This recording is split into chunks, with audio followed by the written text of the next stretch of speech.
Reis Fetau shpalos mesazhin e Kurban Bajramit, bën thirrje për paqe në vend të luftës dhe mizorive.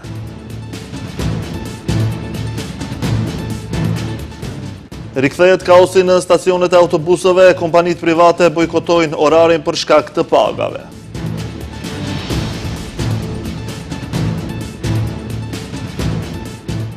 Ministri i Jashtëm i Bullgarisë thotë se Sofia nuk do të vendosë kushte të reja pas ndryshimeve kushtetuese.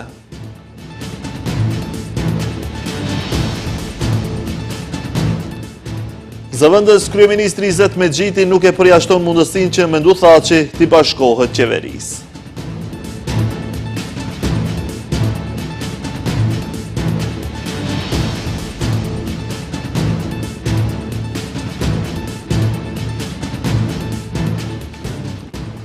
Përshëndetje, shikues të nderuar, jemi me lajmet në televizionin Shenja, duke bërë thirrje për paqe, solidaritet, respekt ndaj njëri tjetrit. Kreu i Bashkësisë Fetare Islame Shaqir Fetau ka uruar besimtarët musliman me rastin e festës së Kurban Bajramit. Fetau tha se Kurban Bajrami është një festë që edukon besimtarin të jetë bujar, e nxit të jetë solidar, e të ndihmojë të varfrit dhe skamnorët, të forcon lidhjet shpirtërore dhe shoqërore dhe të nxit unitet në të mirë dhe në vështirësi. Muslimanët në mbar botën festojnë nesër festën e Kurban Bajramit, ndryshe të njohur edhe si Bajrami i Haxhinjeve, sepse brenda ditëve të këtij bajrami kryhet edhe pelegrinazhi ritual në Mekë, ndërkaq me rastin e kësaj feste kreu i Bashkësisë Fetare Islame në Maqedoninë e Veriut Shaqir Efendi Fetahu ka uruar besimtarët musliman. Fetahu nëpërmjet mesazhit të bajramit ka porositur se festa e Kurban Bajramit është një festë e madhe që ngërthen në vete ngjarjet hyjnore të cilat janë burim frymëzimi për ngritjen e vetëdijes së besimtarit mbi dashurinë dhe për kushtimin ndaj Allahut fuqiplot. Andaj, festa e Kurban Bajramit nuk është thjesht një ditë feste, por është festë që edukon besimtarin të jetë bujar, fisnikron shpirtin dhe zemrën, e bën pjesëmarrës në vepra të mëdha, e nxit të jetë solidar, të ndihmojë të varfurit dhe skamnorët, forcon lidhjet shpirtërore dhe shoqërore. Duke folur për rëndësinë e kësaj feste, Fetahu shtoi se festa e Kurban Bajramit na përkujton domosdoshmërinë e respektit dhe harmonisë kudo në botë. Allahu fuqiplot për këtë shkak thot në Kur'anin famlar: tek Allahu nuk arrin as mishi i tyre, e as gjaku i tyre, por tek ai arrin devotshmëria juaj. Në kohën e sfidave të mëdha, kjo festë e madhe e Kurban Bajramit na kujton se është e domosdoshme të angazhohemi në eliminimin e problemeve me të cilat përballet njerëzimi, të zhdukim varfrinë dhe të mbajmë qetësinë dhe begatinë e jetës, të kultivojmë vlerat morale ndaj anomalive të kohës, të promovojmë shpirtërore në vend të egoizmit dhe xhelozisë, të përhapim paqen në vend të luftës dhe mizorive, siç na ndodh në vende të ndryshme, të vendosim dijen mbi ignorancën dhe rendin mbi kaosin. Ndryshe Muftinia e Shkupit ka njoftuar se manifestimi qendror i Kurban Bajramit në Shkup do të mbahet në xhaminë Mustafa Pashës. Programi fetar do të fillojë në ora 4:40, ndërsa namazi i Bajramit do të falet në orën 5:39. Thirrja e Kurbanit është njëra prej riteve më të rëndësishme të festës së Kurban Bajramit. Televizioni Shenja ka vizituar tregun e kafshëve ku numri i personave që kishin dalur për të blerë ishte relativisht shumë i ulët. Qytetarët janë ankuar për çmimet e larta të kurbanëve. Ditën e nesërme, besimtarët musliman do ta festojnë Kurban Bajramin. Sot kemi ardhur në tregun e kafshëve për të parë se sa është interesimi i besimtarëve për të blerë kurbane. Besimtarët po bëjnë përgatitjet e fundit për festën e Kurban Bajramit. Një nga simbolet e kësaj feste është edhe therrja e kurbanit. E në vigjilje të kësaj feste, televizioni Shenja ka vizituar tregun e kafshëve, ku besimtarët kishin shkuar për të shitur e një pjesë kishin ardhur për të blerë kurbanin. Numri i personave që kishin dalur për të blerë kurban ishte relativisht i ulët. Televizioni Shenja bisedoi me një person që kishte ardhur këtu për të blerë kurban. Si shumica e tha janë kohej se çmimet janë shumë të larta. Po këna bla me bleni kurban. Si shkojnë çmimet a? Çmimet zanë konkën, 300 evra, 15 kg mash. 15 kg mash, ka 500 dinar në të bëjnë 100 evra, a më kështu 300 evra. Çmimet u duken të arsyeshme shitësve, ata thonë se kurbanet i meritojnë këto çmime, megjithse ankohen se numri i blerësve po ulet çdo vit më tepër. Nuk kam shitur asnjë, nuk ka njerëz, nuk ka blerës. Tregu është shumë i dobët. Sollëm kurbane për të shitur, por nuk ka blerës. Çmimi sillet nga 300, 350 deri në 400 euro, varet nga kurbani, por nuk ka njerëz. Shesim kurbanën, më nuk ecim. Nuk jemi i kënaqur. Dobët. S'ka do me thonë interesim, a? S'ka interesim, ja. Si sillen çmimet? Me çmimet varet sipas tropi, pas hajvani. Ama nuk i blen. Nuk i blen. Po nuk ka se japin ka qata të tje. Teshko ide. Është vështirë, çmimet varsisht 300 deri në 350 euro, varet nga kurbani. Unë aktualisht shes dash, interesi është i ulët, çdo vit shkon dobët e më dobët. Ndonë se në tregje çmimet janë të larta, ofertat për kurbanën në tregun online kanë dallime të mëdha, e kur jemi tek kurbani institucionet relevante kanë caktuar edhe pikat ku qytetarët mund t'i hedhin mbetjet e kurbaneve. Kësaj komuna e Çajirit ka njoftuar se qytetarët mbetjet mund t'i hedhin në 3 lokacione, në të cilat nga ana e higjienës komunale do të vendosin kontejner të posaçëm në Seraf pranë objektit Premium, në Duqanxhik pranë Teqes, në Çajir pranë Xhamisë së Re. Kaosi autobuseve urban në Shkup është rikthyer pas bojkotit të kompanive private për shkak të mospagesës. Situata po përsëritet, por zgjidhja nuk po shihet askund dhe në këtë rast viktima janë përsëri qytetarët. Transportuesit privat megjithse 105 autobus nuk janë në qarkullim për gati 2 ditë, për shkak të mungesës së mjeteve financiare për të siguruar lëndën ndjekëse për qarkullim. Qyteti i Shkupit tashmë ka miratuar një pagesë prej 40 milion denar për transportuesit privat, por të njëjtat janë bllokuar në ndërmarrjen qarkulluese publike. Kaosi me autobuzët privat ende po vazhdon. Pritjet e gjata të qytetarëve në stacionet e autobusave tashmë janë bërë të bezdisshme, pasi që kjo situatë po përsëritet për të disatën herë, si shkak i mospagesës nga autoritetet. Situata po përsëritet, por zgjidhja nuk po shihet askund. Dhe në këtë rast, prej vetëm ngelen përsëri qytetarët. Autobus që vonohen, stacionet të mbushura me qytetarë të lodhur në pritje të pafundshme. Transporti publik në vend po përballet me sfida të vazhdueshme, nga ku më së shumti po rëndon përditshmërinë e qytetarëve. Për një kohë kaq të shkurtër është shkaktuar shumë parregullsi dhe revolt tek qytetarët, nga ku një qytetar për televizionin Shenja thotë se duhet të merren masa ose ndryshe të mblidhen të gjithë për të bllokuar rrugët. Që një urëzisë priti 55, hiç se me të knaqëm, as pato. Duke me mërë mosë me dalën kejtë edhe me i bloku rrugët, që të rrugdalën nuk kemi, se nuk në pengojnë. Me ardhan dikush i ka termina me shku të mjeku, dikush i ka termina me shku, dikon tjetër kund me shku, edhe na nuk mërimi, kur mërimi atje, vanome, nuk na pranojnë, prap na unë me kohë shumë. Po thëmë, me pas autobusa, zishojnë autobusa, qarkullojnë autobusa. 30 minuta pres autobus. 30 minuta. 9 e pres shumë kohë, 20 minuta pres, por nuk ka. Më të parregullta janë 9, 19 dhe 20. Ndërkaq, edhe krahas faktit që disa linja qarkullojnë, përsëri një tjetër qytetar është e këtë arsyeshme që të ketë më shumë autobusa në qarkullim. Jo shumë, 15 minuta pres, po mendoj se duhet të ketë më shpesh autobus, por ende nuk ka. Për disa të tjerë, mungesa e autobusit detyron qytetarët që në këto temperaturat e larta të ecin në këmbë me kilometra të tëra. Shka hiç, në kohë më shkajvën. A mërë të më parë. Në shurë të kërëja që unë, në kohë më. Ka dalë më bërëja që.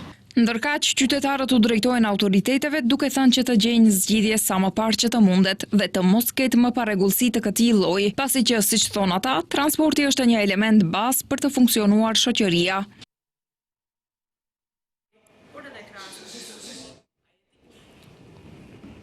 Krye diplomati bulgar ka hequr dilemat sa i përket kërkesave bulgare ndaj antarësimit të vendit në BE. Ai ka thënë se Bullgaria nuk do t'i vendosë Maqedonisë së Veriut kushtet të reja pas ndryshimeve kushtetuese dhe se këtë e ka konfirmuar edhe rezoluta e re që e miratuan në kuvendin në Bullgari.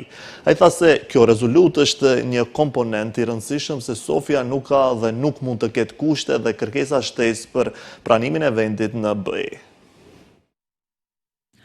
Bullgaria nuk ka dhe nuk mund të ketë kushte dhe kërkesa shtesë për qasjen e Maqedonisë së Veriut në BE. Dhe kjo u dëshmua me rezolutën e re të miratuar nga kuvendi bulgar. Ka deklaruar sot ministri i jashtëm bulgar Georg Georgiev, duke komentuar shtyrjen e votimit në Parlamentin Evropian për raportin vjetor mbi përparimin e Maqedonisë drejt BE-s. Ai tha se antarësimi në BE nuk është i garantuar. Ai bazohet në kritere dhe kushte specifike, të cilat duhet i përmbush çdo vend kandidat për antarësim.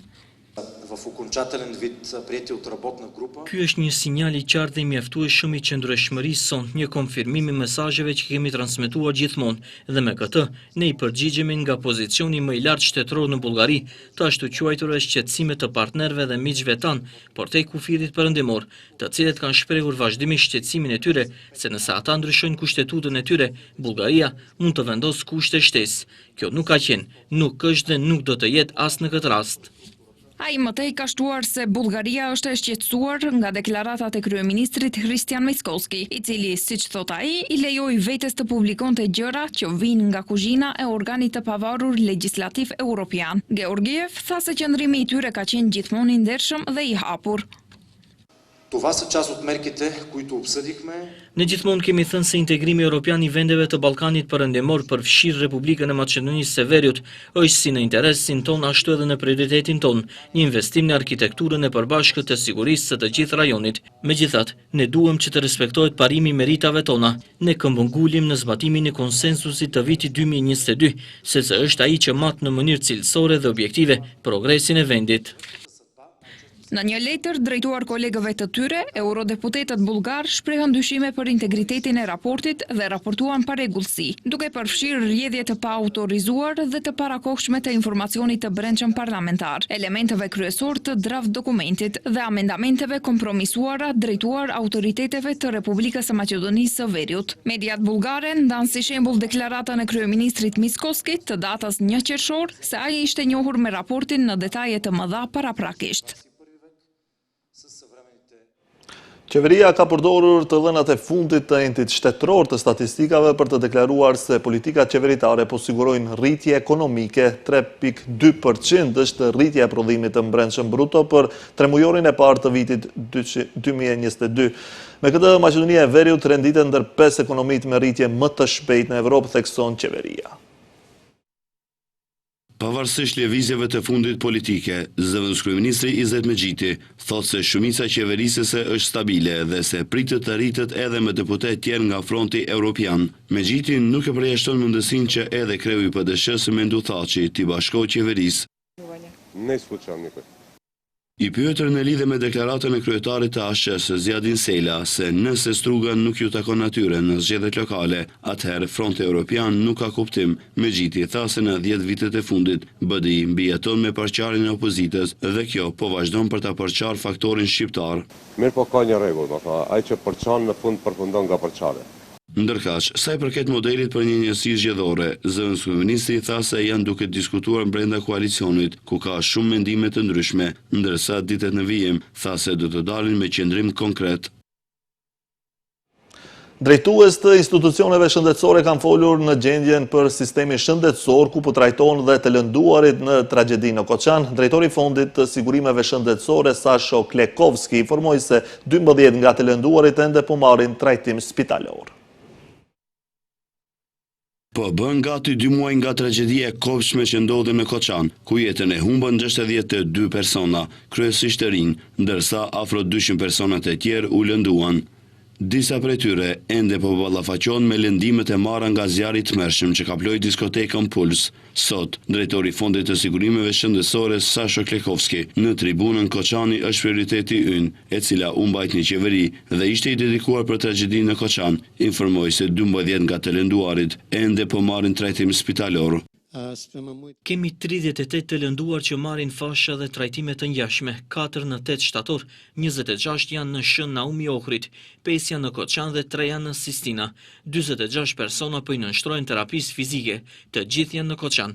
Është e mundur që një person të jetë në 8 shtator. Trajtim me PRT, plazmë me ose pa trombocite, po kryhet tek 16 të lënduar dhe është një trajtim superior për zvoglimin e shenjave nga djegjet. Ndërkaq, drejtori i shërbimeve për punë të përgjithshme dhe të përbashkëta, Ivica Tomovski, foli për aktivitetet e realizuara në pjesën e logjistikës, veçanërisht në aspektin e mbështetjes së familjeve që u thuan së bashku me të lënduarit që u trajtuan jashtë vendit.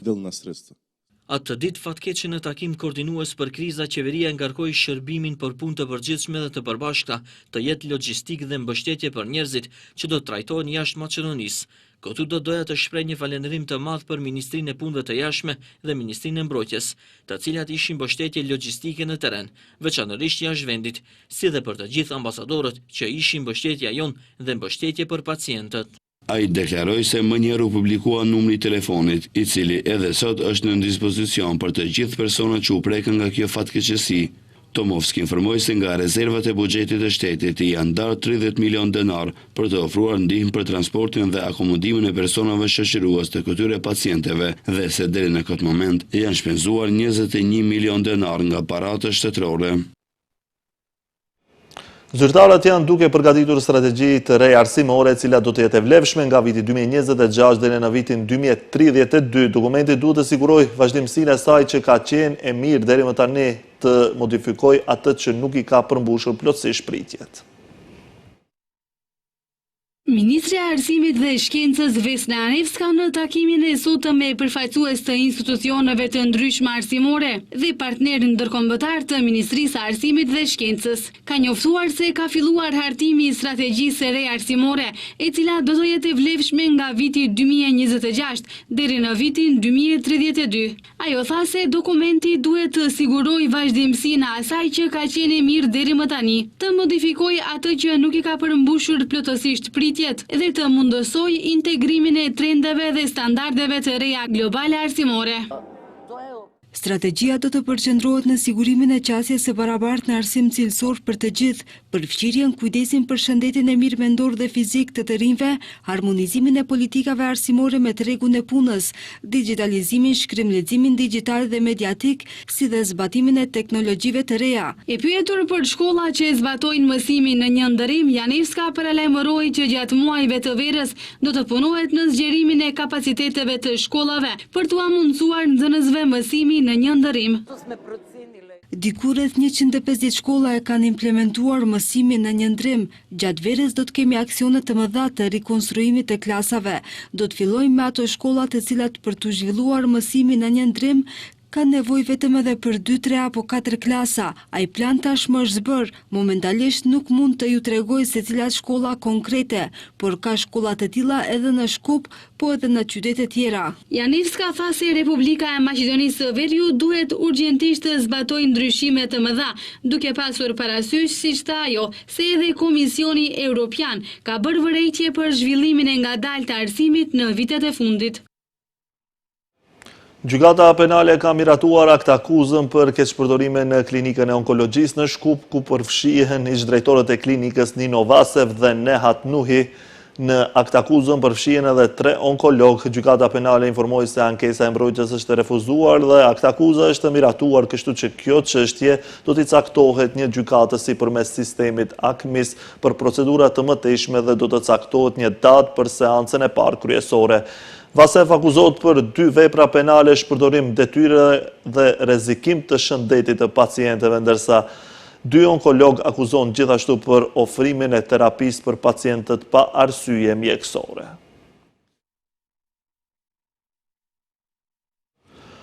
Prokuroria ka hapur hetim ndaj 3 personave të cilët dyshohet se kanë dashur të vrasin një person tjetër. Prokurori publik i Prokurorisë Themelore Publike në Shkup lëshoi një urdhër për të zhvilluar një procedurë hetimore kundër 3 personave të cilët dyshohet se për kryerjen e veprës penale tentim vrasje. Të dyshuarit 2 vëllezër dhe i njohuri i tyre me dashje u përpoqën t'i merrnin jetën një personi dhe rrezikuan jetën e 2 të tjerëve. Ata e kryen krimin para një klubi fitnesi në Çajër me 1 qershor në mbrëmje. Incidenti filloi si një grindje verbale në të cilën ata shkëmbyen fyerje dhe sharje dhe vazhdoi me një përleshje fizike dhe në një moment i dyshuari i parë nxori një thik dhe e goditi të dëmtuarin në gjuhë, bark dhe gjoks. Lëndime u shkaktuan edhe 2 të dëmtuarve të tjerë të cilët u përpoqën t'i ndanin dhe t'i ndihmonin të plagosurit, thuhet në njoftimin e prokurorisë.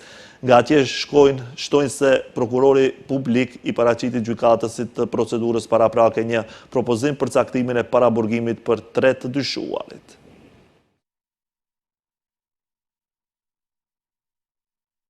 EVN Home si furnizues universal i energjisë elektrike në tenderin për prokurim të energjisë elektrike për plotësimin e nevojave të konsumatorëve për periudhën korrik dhjetor 2025 pranoi ofertë më të volitshme nga SHA MV me çmim të shit blerjes së energjisë elektrike prej 62 euro për megawatt orë, ndërsa do të mbuloj 100% të sasisë të përgjithshme të planifikuar. Ky çmim është identik me çmimin e kaluar i cili u pranua në tenderin e fundit të furnizuesit universal janar-qershor 2025, ku MV ofroi çmim të shit blerjes prej 62 euro për megawatt orë. Në monitorim të plot të Komisionit Regulator për Energjetik dhe në përputhje të obligimeve ligjore dhe metodologjinë paraprekisht të përcaktuar në periudhën në vim, EVN do të llogarisë çmimin e energjisë elektrike sipas parametrave hyrëse të përcaktuara.